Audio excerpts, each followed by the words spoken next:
नमस्कार दोस्तों, आज हम लोग बात करेंगे सदी के सबसे बड़े महानायक अमिताभ बच्चन के बारे में। अमिताभ बच्चन, जिनको किसी भी इंट्रोडक्शन की जरूरत नहीं है, उनका नाम ही अपने में अनमोल है। लेकिन क्या वाकई में सदी के महानायक थे या फिर वो बस फिल्मों के नायक थे? आज के इस वीडियो में मैं आपको वो हिडन फैक्ट बताने वाली हूँ जो आपने कभी भी नहीं सुनी होगी, और अमिताभ बच्चन का मैं आपको दूसरा साइड दिखाऊंगी जो आपने कभी नहीं देखी होगी। तो इस वीडियो को जरा भी स्किप मत कीजिएगा, एंड तक देखिएगा। तो चलिए इस वीडियो की शुरुआत करते हैं। नमस्कार दोस्तों, मैं हूं अनामिक और स्वागत है आपका मेरे चैनल मिस्ट्री लेवल में। हम भी वो हैं जो कभी किसी के पीछे नहीं खड़े होते, जहाँ खड़े हो जाते हैं लाइन वहीं से शुरू होती है।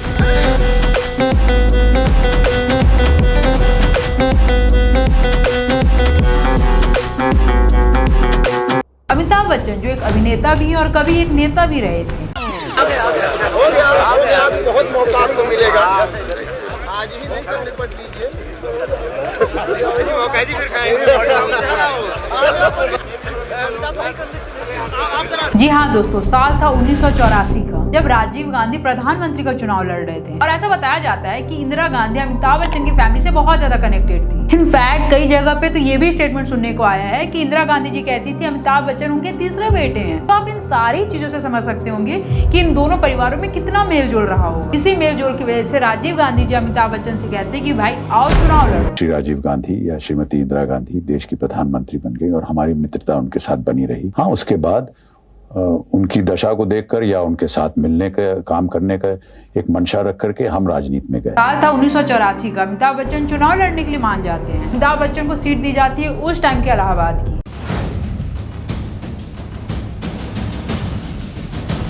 अमिताभ बच्चन के सामने बहुत ही बड़े नेता खड़े थे जिनका नाम था बहुगुणा कांग्रेस के समय में मुख्यमंत्री भी रहे थे उत्तर प्रदेश के, और कांग्रेस छोड़ने के बाद उन्होंने लोकसभा का चुनाव लड़ा था इलाहाबाद से। अमिताभ बच्चन के सामने टक्कर तो थी, लेकिन उसके बाद भी अमिताभ बच्चन बहुत इजीली चुनाव जीत जाते हैं। 60% लगभग मतदान ना अमिताभ बच्चन को मिलता है। मतलब आप कुल मिला के ये समझ सकते हैं कि अमिताभ बच्चन बहुत ज्यादा वोटों से जीत के आए थे। इसमें एक और फैक्ट निकल के आता है, जैसे ही अमिताभ बच्चन इस इलेक्शन को जीतते हैं उसके बाद ही बहुगुणा राजनीति से संन्यास ले लेते हैं। अब यहाँ पे आप लोग ये सोच रहे होंगे कि भाई अमिताभ बच्चन की इतनी सारी फैन फॉलोइंग थी इसलिए वो जीत गए होंगे, लेकिन मैं आपको बताना चाहूंगी कि उस टाइम पे राजीव गांधी की लहर थी। इंदिरा गांधी जी का तुरंत ही देहांत होता और एक सहानुभूति थी राजीव गांधी जी के लिए। 514 सीट में से 414 सीट राजीव गांधी जीत के लेके आते हैं। तो यहाँ पे आप समझ सकते हैं कि यहाँ पे अमिताभ बच्चन के फैन फैक्ट नहीं चला है, यहाँ पे राजीव गांधी की लहर चली। अब इसके बाद अमिताभ बच्चन सांसद तो बन जाते हैं, लेकिन इसके बाद ही थोड़े थोड़े विवाद होना शुरू हो जाते हैं। एक घोटाला भी सामने आता है जिसमें राजीव गांधी और अमिताभ बच्चन दोनों का ही नाम आता है। खबरों के मुताबिक बोफोर्स स्कैम में नाम आने के बाद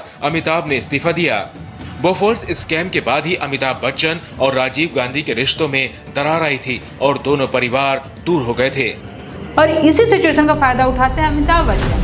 अमिताभ बच्चन की माता जी राजीव गांधी से कहती हैं कि राजीव जी आप अमिताभ बच्चन को विदेश मंत्री बना दीजिए। मैं आपको बताना चाहूंगी कि अमिताभ बच्चन घर में बैठ के चुनाव जीते थे। अगर उस टाइम पे उनका मोर्चा संभालने उनकी बीवी सामने नहीं आती तो वो इलेक्शन हार चुके होते। और ये सब चीज मैं अपने मन से नहीं कह रही हूँ, संतोष भारती जी की एक किताब है बीपी सिंह, चंद्रशेखर, सोनिया गांधी और मैं। इस किताब में ये पूरा ही सेक्शन अमिताभ बच्चन के लिए दिया गया और ये चीज मैं वहीं से कोट करके आपको बता रही हूँ। जैसे विदेश मंत्री की मांग की जाती है अमिताभ बच्चन के लिए, राजीव गांधी जी मना कर देते हैं और उसके बाद ही अमिताभ बच्चन इस्तीफा दे देते हैं। इलाहाबाद में वापस से चुनाव होता है और कांग्रेस के विरोधी बीपी सिंह जीत जाते हैं। खैर ये तो था पहला किस्सा। इसके बाद राजीव गांधी जी की डेथ हो जाती है और उसके बाद भी अमिताभ बच्चन का कोई योगदान नहीं दिखता कांग्रेस पार्टी के लिए। खैर समय चलता चला गया, अमिताभ बच्चन भी चलते चले गए। फिर आता है वो समय जब अमिताभ बच्चन की कंपनी डूब जाती है। में एक बार ऐसा दौर आया जब मैं बैंकरप्ट हो गया, दिवालिया हो गया।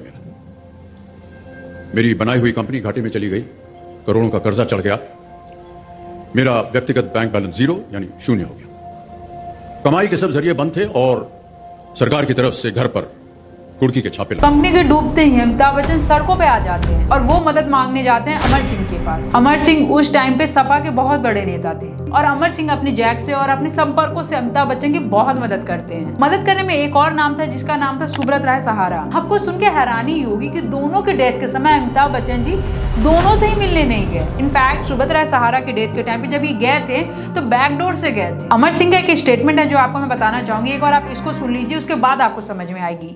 देखिए, मुझे इस बात का पर बहुत ज्यादा खेद नहीं है, क्योंकि अमिताभ बच्चन एक अच्छे कलाकार हैं, लेकिन उनकी रीढ़ में हड्डी नहीं है।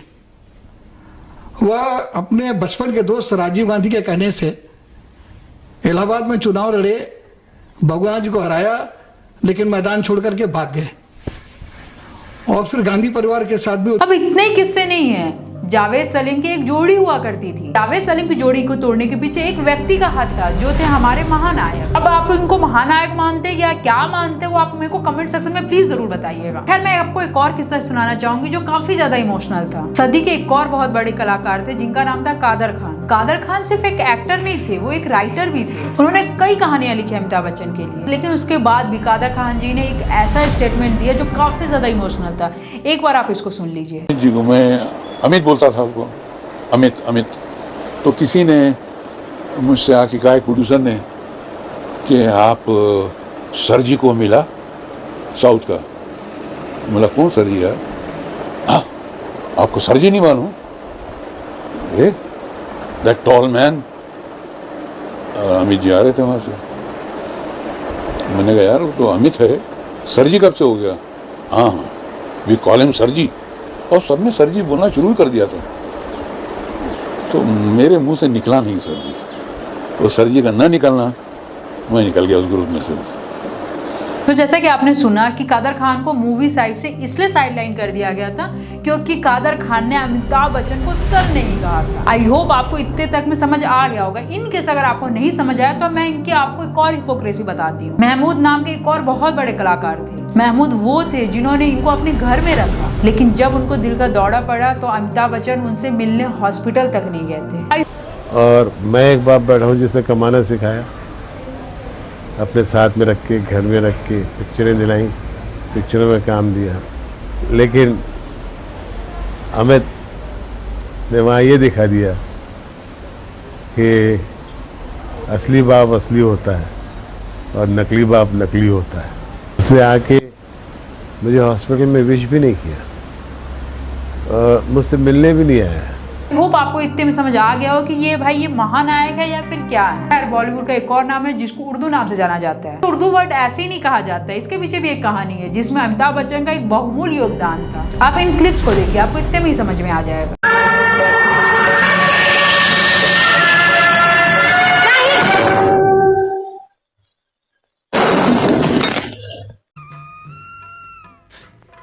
एक बात बताइए आप मुझे, आप हैं किस मर्ज की दवा? हैं? घर में बांसुरी बजा के भाभी माँ को बेवकूफ बना रखा है, यहाँ बच्चा बन के गांव वालों को बेवकूफ बना रहे हैं? अरे ये ही से कुछ नहीं चलने वाला, कुछ करके दिखाइए। बात करते हैं। ये शेर मारना मेरा काम है, और अगर है भी तो मैं क्यों मारूं? अरे भाई, कोई स्मगलर हो, कोई मवाली हो, कोई गैंगस्टर हो तो उसे मैं यूं सफाया कर दूं, लेकिन शेर क्यों भाई? शेर क्यों मारूं? नहीं, शेर वेर मैं नहीं मारने वाला। मैं तो जा रहा हूं। और एक बात बताऊं, अगर तो आप में कोई चमत्कार है तो इस फ्रेम से बाहर निकल कर दिखाइए, वरना आप भी खिसक लीजिए यहां से। मैं तो यहां से खिसकने का इंतजाम कर रहा हूं।